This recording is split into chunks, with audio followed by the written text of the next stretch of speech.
La question est, pourquoi pas? Pourquoi je travaillerais pas pour la NSA?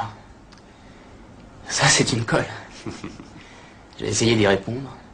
Disons que je travaille à la NSA et qu'on dépose un code sur mon bureau, un code réputé inviolable.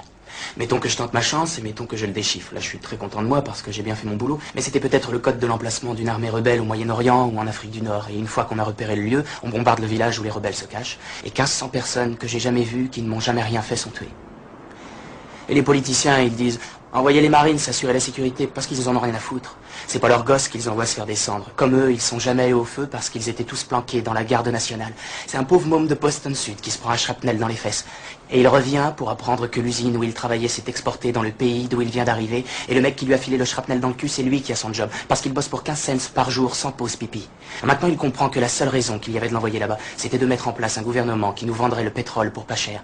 Et bien sûr, les compagnies pétrolières exploitent le conflit qu'il y a eu pour faire monter leur prix et se faire du même coup un beau petit bénéf. Mais ça aide pas mon pote qui travaille pour des clous.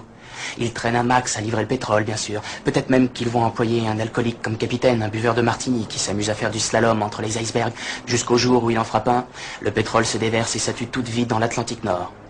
Alors là, mon pote est chômeur, il peut pas se payer de voiture et c'est à pied qu'il se cherche des jobs. Ce qui est pas marrant parce que le shrapnel qu'il a eu dans le cul lui a filé des hémorroïdes. Et puis en plus, il crève de faim parce qu'à la soupe populaire, on lui propose comme plat du jour de la morue de l'Atlantique Nord avec de l'huile de moteur. Alors qu'est-ce que j'en pense? Je vais attendre une offre meilleure. Je me dis, putain, je ferais peut-être aussi bien de descendre mon pote.